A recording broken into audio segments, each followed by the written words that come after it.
to dive in! Let's go!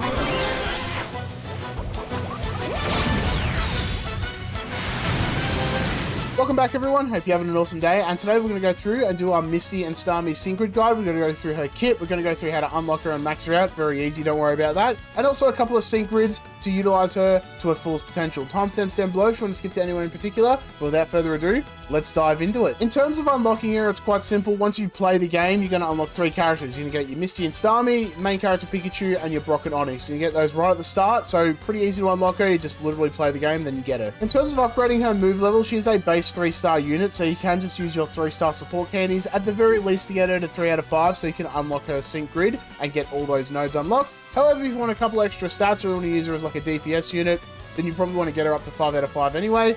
You're going to be swimming in these candies anyway, it's not really that big of a deal. And for her theme, she is a support unit, so anything to up her health is going to be very handy to pick up. Water, Kanto, Gym Leader, and Passionate Spirit, if you need any of those for any events, Misty is never a bad option to pick up. And for her kit, it focuses a lot on upping your special defense and your evasion, and utilizing that to basically dodge all the enemy attacks. So first off, we've got Bubble Beam, a single target 2-gauge move that has a 10% chance of lowering the target's speed by 1 stat rank.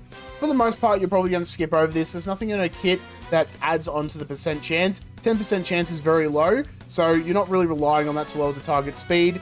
If you only need a 2-gauge move though, just for spamming, can be ideal, but for the most part I skip Bubble Beam. X Special Defense All will raise the special defense of all allied sync pairs by 2 stat ranks, so upping it by +4, just giving you a little bit of extra survivability. Very handy, especially early on when you don't have a lot of special defense tanks. Purchase if you can, raise an ally's evasion by 2 stat ranks and apply gradual healing to that ally. So basically you're going to up their evasion by 2 and give them some gradual healing to get some healing over time. Usually you just probably use that on your Misty if she's tanking for you, to up that evasion so you can dodge all the hits coming your way, and if they do manage to hit you, you've got high defenses and you can also heal yourself, so very nice. And lastly, Hydro Pump, a 3-gauge move, single target, that will just do a nice amount of damage. There's a lot of stuff on her grid that kind of works with Hydro Pump as well, so for the most part you'll probably be using this just to get some nice damage out while you're tanking for your team. And for a sync move, Tomboyish Mermaid Bubble Beam, the more the user's special defense is raised, the greater the power of this attack. So basically, if you increase your special defense, remember you can do that with your X Special Defense All,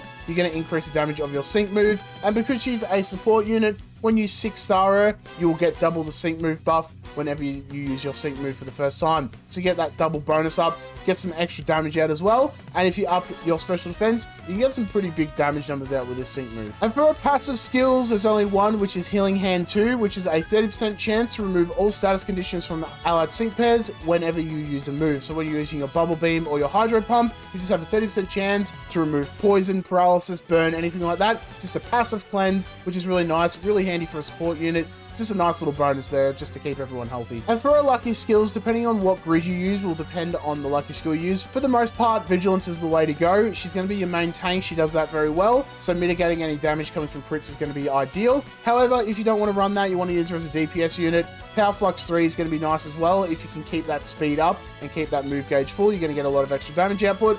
Or Critical Strike 2 can come in handy. The only problem is she doesn't up her own crit rate, so you do need another ally to do that. But if you can utilize that, then Critical Strike 2 can come in handy as well, especially if you're using like a sync nuke build. And for her sync grids, I've got 3 builds here. I've got a main like support one, which is probably the one I'll be running on her. But if you do need a striker one, I do have a couple of DPS builds as well, depending on how you want to build her. Timestamps down below. I will preface this, however, by saying that I highly recommend giving her that extra 2 energy. This is going to unlock a couple of extra nodes for you, especially for your tanking build. It's going to keep her in the fight a little bit longer, which is going to be very nice. So for our first grid, this is our Evasion tank build, focusing on dodging, being a tank, and supporting our allies. By supporting our allies, we're going to go down here and pick up our Hydro Pump Move Gauge Refresh, just because it's on the way to getting Special Defense All MP Refresh. We want to get that anyway to buff everyone's special defense and keep them nice and tanky. The problem is getting up here to Bubble Beam. Takes a while to get there. I'd rather just pick up Hydro Pump. We'll use that, get the move gauge refresh, should come in nice and handy. We're going to come over here and pick up Catches if you can, MP Refresh, just so that we can buff everyone's evasion up. At the very least, we can max out our own evasion so we can dodge a lot more hits. The more hits we're dodging, the less hits we're taking, the less health we're losing, the more longer we can tank for. And if we do take the hit, not very ideal. Let's just throw us a Catch Us if you can, move on ally health recovery. Basically, you just get a 20% health back whenever you use Catch Us if you can on an ally. So absolute worst case, someone gets hit by a move, throw us a Catch Us if you can.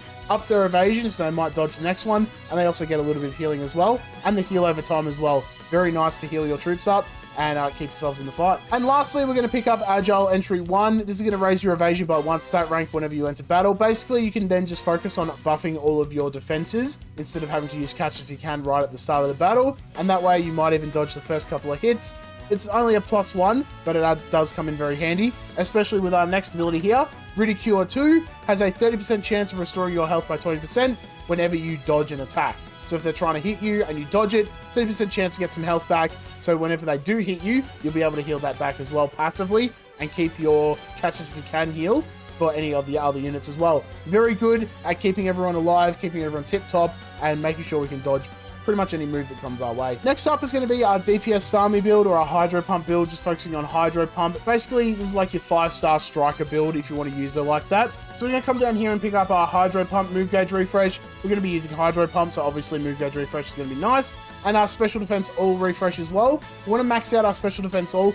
If we use our sync move to get some extra damage on there as well, but also if we come up here, we've got Smart Cookie. The more our special defense is raised, the more it's going to power up our moves as well. So an extra 30% boost in damage there. You may as well pick it up and max that out if you can. And while we're doing that, we're also going to take Super Duper Effective 5. It's going to power up moves that are super effective by another 50%. So big damage bonuses, assuming that they're weak to water. And while we're here, we may as well pick up our Hydro Pump Mind Swell 4. Has a 50% chance of increasing your special attack by 1 stat rank whenever you use Hydro Pump. It's only for Hydro Pump. That's why I prefer to use Hydro Pump. A lot of extra bonuses there for it. So upping your special attack, a little bit of extra damage out, upping your defenses, and remember you also have that healing as well with your catches if you can. So very good at keeping yourself alive and also dealing out a little bit of damage. And if you want to fully commit to it, we do have a Sync Nuke build for our Starmie here because she does have a couple of bonuses there. So again, Hydro Pump, Move Gauge Refresh to give you those bars back to make sure you can keep that damage coming out.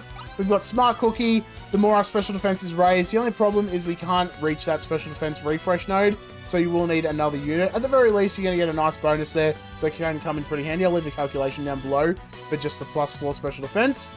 Also, Super Duper Effective 5. While this won't affect your sync move because it doesn't count, its power up moves is only Bubble Beam and Hydro Pump. So it's going to increase your Hydro Pump damage at the very least, and if you wanted to do damage, that's always a nice bonus to pick up.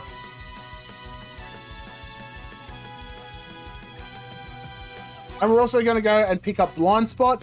The more your evasion is raised, the more it's going to power up your sync move. And this is the big damage number right here. So if we get a +6 evasion, that's another 100% extra damage on our sync move. So big sync move damage. And obviously, because it's a sync nuke build, we want to pick up our sync move damage increases to get as much base damage in to add on to those multipliers. So big damage numbers, very good to pick up. Moving on to our honorable mentions. First off is our Bubble Beam Move Gauge Refresh. For the most part, I'll just basically ignore this because it's a hard node to get to. You've got to go through a lot of different nodes to kind of get there. For 10% chance to lower speed, you don't even have an honor roll node to increase the chance of lowering the target speed. It's just not really worth it. Yeah, it's a 2-gauge move, but at that point, if you get the bar back, you're basically getting that back with Hydro Pump anyway, and it does almost twice as much damage. I'd rather just pick Hydro Pump and just ignore this. Like Special Defense all Selfless, for the most part I ignore this. I usually have her as my main tank anyway. If you use her as an off tank, I can see an argument to kind of shift the taunt over onto your Starmie.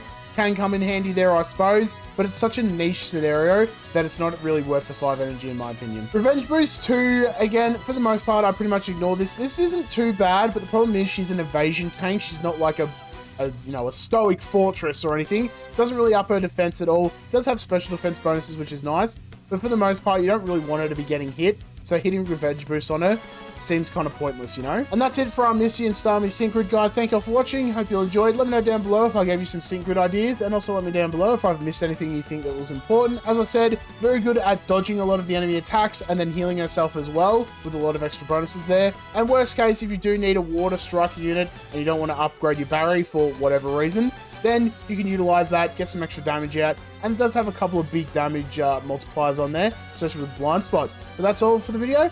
Catch you in the next one.